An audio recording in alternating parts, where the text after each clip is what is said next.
Okay, this is for Lauren Young for a persuasive belief speech.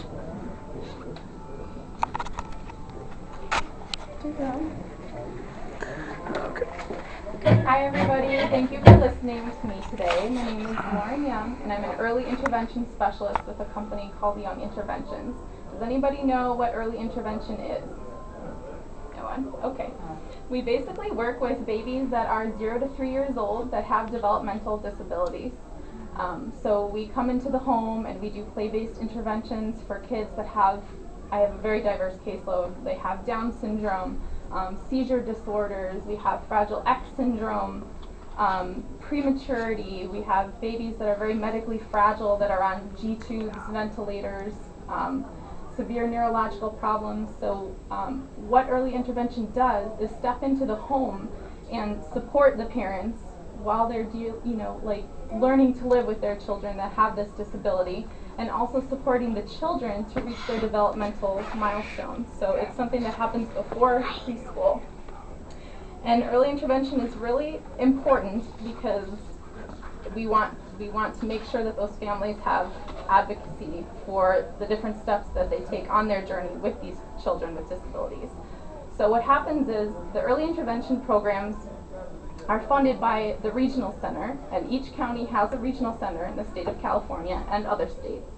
So the regional center gets federal and state monies, and they basically get these children that are referred there from their pediatricians.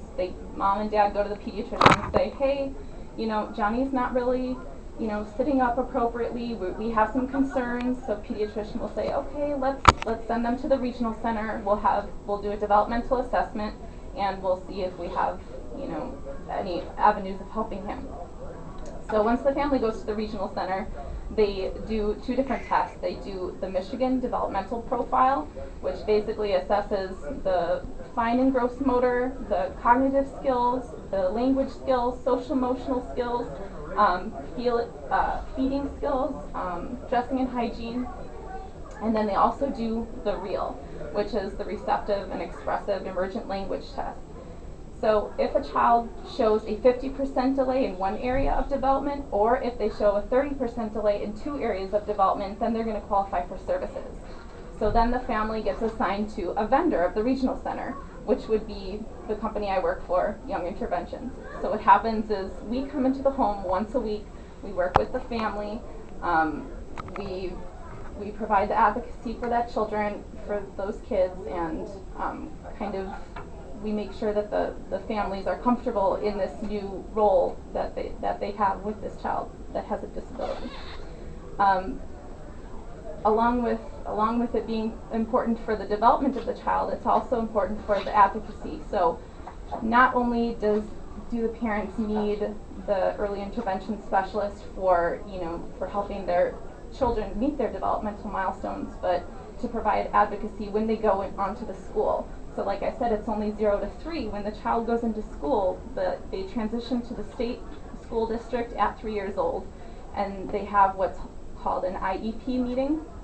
And so we'll go with that family and make sure that child is given goals by the school district that are reachable goals, and that the goals that the family feels comfortable with meeting. And also that the family feels okay letting their child go to the school district, because can you imagine having your 3-year-old who has special needs that you've been with all day long for 3 years go to the school district? A lot of these mommies have to give up their jobs, or daddies. I have stay-at-home dads and the moms work that give up their jobs in order to stay home and be with these children that need care 24/7. Early intervention is also a cost-effective measure. You figure that, because these families have to give up one of their earners of the family, a lot of times they're on various social programs. They're on WIC, they're on welfare, they're on energy assistance, they're on food stamps because they can't make it any other way. I have one of my families right now who's actually losing their home because they can't pay their mortgage because of their son's doctor bills. But mom can't go to work because there's no other way that her son can stay home, or even go to daycare because he's having seizures all day long. So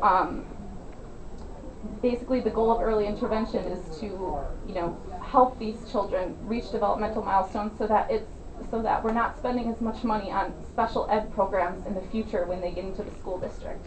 And also so that, you know, the family can switch back to earners and come back down off of those state programs. According to a source I found online called KidSource Online, there was a longitudinal study done on children that were participating in early intervention, and they found that when schools invest $3,000 in early intervention and preschool education for a child, they immediately begin to recover this spending through savings in special ed services. The benefits would include $668 from the mother being able to, you know, go back to work and give up that time away from her child, and then also while the child attends, they also save $3,300 in.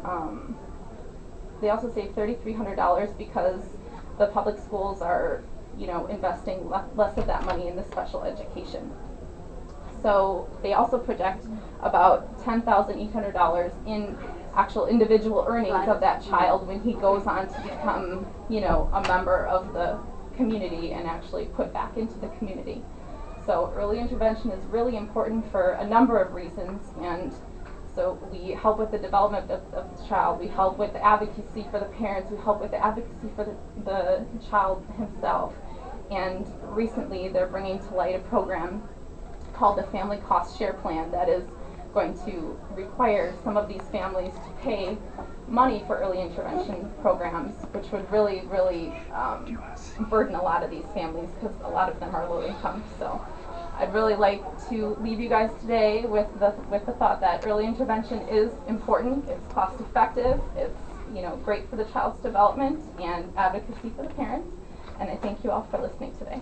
Thank you. Thank you. Because I had to talk to everyone. Thank you guys so much for doing that for me today. You got more than 5. Yes, I really appreciate it. So is this adult Bible study then? Yes. Oh, okay. Hi, buddy. Thank you guys so much. Bye.